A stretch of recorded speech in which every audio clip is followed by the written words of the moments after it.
Or stop hoping that he's going to be the guy you think he's going to be, or you hope for him to be, just to stop. I don't think I've ever heard any girl say mixed signals has turned out to be a happy ever after. Yeah, I haven't. It just ends up in heartbreak and tears.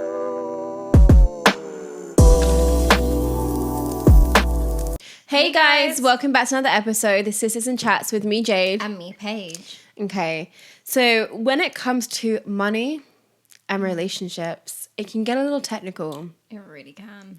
People be expecting certain standards.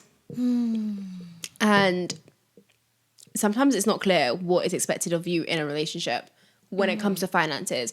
Who's taking on the role? Is it split? Is it not split? How do you know? How do you know? And the only way you know is by asking them. So what do you expect? It's a very controversial topic. That's one thing I will say when it comes to money. But I don't know. I feel like naturally...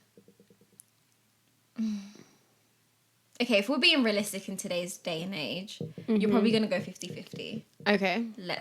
And if you're both working two regular-ish jobs. Anyways. Yeah. Then that might be the case. But say if one's making more money than the other, I think it makes sense to kind of just break down who can kind of cover what. But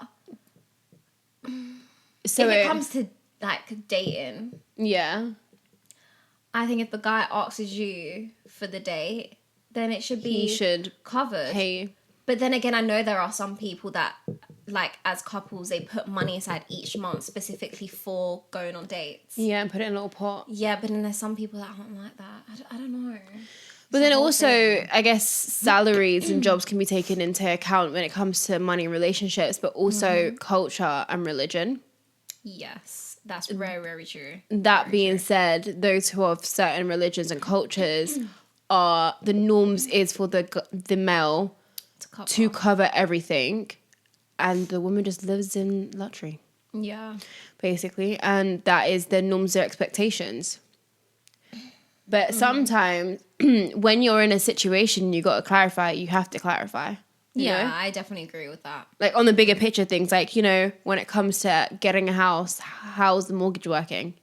Yeah. Who's doing the deposit? Who's paying for the bills? Things like food shopping, like how's that getting covered? Yeah. What's the expectations around that? And then things like date nights. How's that working? Yeah. And then if you take in consideration this day and age, obviously I feel like this day and age, a lot of women there's a lot of like independency and wanting to prove that. And there's nothing wrong with that. And therefore, I guess you can say it's kind of become a thing where the norms is 50-50. Or a girl be like, oh, I'm just going to take you on a date tonight. We're going to go do that all on me. That's now become the new norms. Yeah. But I will say, guys, correct me if I'm wrong. Okay. I do feel like, you know, women that kind of feel like they need to pay for everything themselves and have that sense of, I got it, or 50-50. I do think it's because they're in survival mode. So they feel like they can't be in their full feminine energy. They feel like they have to prove something. Hence why they're like, no, I feel good in my shoes that I can go 50-50 with you.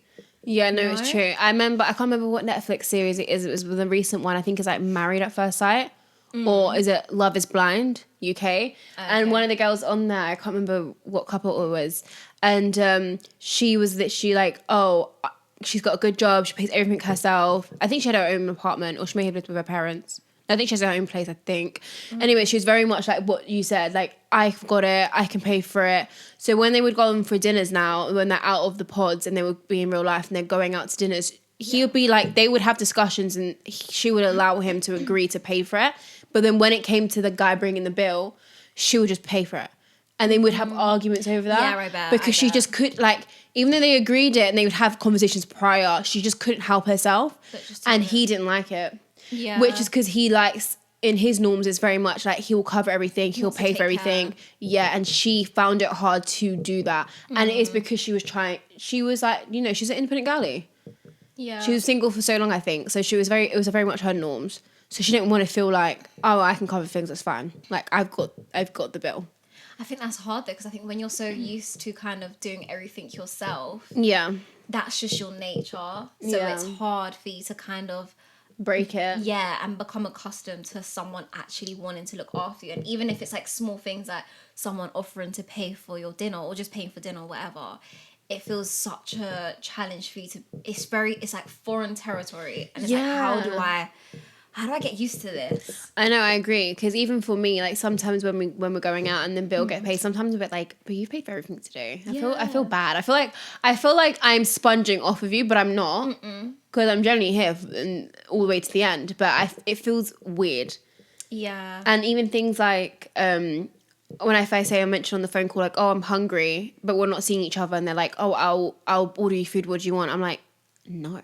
Yeah. Like, I'm not even seeing you today. Like, you don't need to buy me food. I will figure it out. Like, it's just like, I can't accept it. Yeah. But at the same time, no, don't get me wrong. Like, it's nice. Of course. But it's still weird for it to be like an ongoing thing all the time. But I have to say, I think also you have to understand from the other side, unconsciously, they're probably thinking, you have your own. So what way can I add to your life to make it more easier? Mm-hmm. So it's obviously by doing small things like that. It's like, okay, it's nothing to you. It's not, well, to him, he's like, it's nothing crazy drastic. Yeah. But I want to show that I can still somehow look after her, even though I know she can do it herself. Yeah, no, it's true. So, I guess just eventually finding that balance. But then for those relationships that don't have that dynamics, and you got the girlies out here that are expecting for things to be paid, and it turns out the guy's like, no, like, I'll pay for my parts, you pay for your parts, 50-50, and then there's that whole confusion bowl. Mm-hmm. That's when you're like, damn, I should have had the conversation with you prior to figure out what is the finance in this relationship, and what does it look like moving down the line. Yeah, long term. So I feel like I think if you're unsure of those situations do occur, it's definitely important, if you do not want to do 50-50, to check and have that conversation prior to getting into the commitment, because it could get a little bit long. I definitely agree. Mm-hmm. It's just such a... It's an awkward one, because I think at first, when you're talking to someone, I think everyone can kind of agree, bringing up the whole money dynamic can be a bit awkward, but it's like, okay, if we're thinking long term, we are going to have to address this at some given point. Yeah. But at least once you have the conversation, you have more understanding of what's expected of you, or what is not expected of you. So you kind of just know. Yeah. I know, it is true. It's just one of the things, it's just like, it's one of those conversations, so what are we? It would just be like, literally, what is the financial dynamics in this relationship? Yeah. What is your expectations? Mm-hmm. What are you covering? What do you expect me to cover? Where does it all kind of stand? It's just one of those awkward conversations you have to have, just so you're not feeling like you've been misled. Mm-hmm. So, yeah. But then again, sometimes some people just naturally let it flow. Sorry, guys, without having to have that conversation. So you may be lucky. It just may just be like that. It may be just an unspoken rule in your relationship that you just have. Yeah, no, so, I agree. Yeah. And I feel like that definitely happens most of those in those ethnic backgrounds, like certain ones. It's just you acknowledge that this is just normal, and you kind of just go with the flow. You don't really have that topic of conversation, but yeah. Yeah. Okay. Advice? Let's go. Okay. He's giving me mixed signals. Oh, typical, right? Very. Okay, one day he talks to me like I'm everything, and the next day I barely exist. I keep trying to make sense of it all, but I end up more confused every time. A part of me thinks I should walk away, but another part hopes he'll finally be consistent. How do I know when to stop trying with someone who keeps sending me mixed signals?